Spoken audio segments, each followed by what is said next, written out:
Hi guys. இன்னைக்கு நம்மளோட சேனல்ல போட் படம் எப்படி இருக்குன்னு இப்ப பார்த்துடலாம். இந்த படத்தோட கதை என்னன்னா, நம்ம யோகி பாபு இருக்கிற ஊர்ல யாரோ குண்டு தூக்கி போட போறாங்க அப்படின்னு யோகி பாபு காதுக்கு அந்த செய்தி போகுது. அதை கேட்ட யோகி பாபு இதுக்கப்புறம் இந்த ஊர்ல இருக்க வேணாம் அப்படின்னு போட்ல கடல் வழியா போயிட்டு இருக்காரு. அப்ப யோகி பாபு மட்டும் அந்த போட்ல தனியா போல, அந்த ஊர்ல உள்ள சில மக்கள் நம்ம யோகி பாபு கூட சேர்ந்து போயிட்டு இருக்காங்க. அப்படி அந்த போட்ல போயிட்டு இருந்தப்ப தெரியாதனமா நடுக்கடல்ல அந்த போட் மாட்டிக்குது. இதுக்கப்புறமா என்ன நடந்துச்சு, அந்த போட் கரைக்கு வந்து சேர்ந்துச்சா அப்படின்னு சொல்கிற கதை தான் இந்த போட். எனக்கு இந்த படம் ஒரு ஓகேவான படமாக தான் இருந்துச்சு. ஏன்னா ஓவராக ஐப்பேத்தாமல் ஒரு ஓகேவான படமாக தான் எனக்கு இந்த படம் தோணுச்சு. இந்த படம் முழுக்க முழுக்க ஒரு கடல் நடுவில் நடக்கிற ஒரு படமாக தான் எடுத்திருக்காங்க.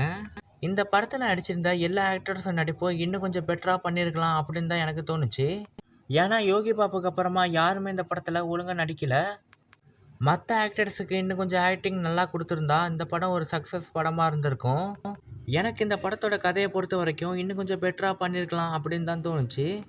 ஏன்னா இந்த படத்தை கதை வந்து முழுக்க முழுக்க ஒரு கடலில் நடக்கிற ஒரு படமாக தான் இருக்கும். ஸ்டார்டிங்லேருந்து எண்டு வரைக்கும் கடலில் என்ன நடக்குது அப்படின்னு தான் முழுக்க முழுக்க இந்த படத்தில் காட்டியிருப்பாங்க. இதுலேருந்து தெரியுது ஃபர்ஸ்ட் ஆஃப் செகண்ட் ஆஃப் உங்களால் எந்த ஒரு டிஃப்ரெண்ட்டோ படம் பார்க்கும்போது கண்டுபிடிக்க முடியாது. இந்த படத்தில் பேக்ரவுண்ட் பிஜிஎம் எனக்கு ஓரளவுக்கு பிடிச்சிருந்துச்சி. அங்கங்கே படம் பார்க்கும்போது கொஞ்சம் செட் ஆகிற சீன்ஸ்லாம் இந்த பேக்ரவுண்ட் பிஜிஎம்க்கு நல்லாவே எடுத்துக்காட்டுச்சு. பேக்ரவுண்ட் பிஜிஎம் இந்த படத்துக்கு ஒரு ப்ளஸ்ஸாக தான் அமைஞ்சிருக்கு.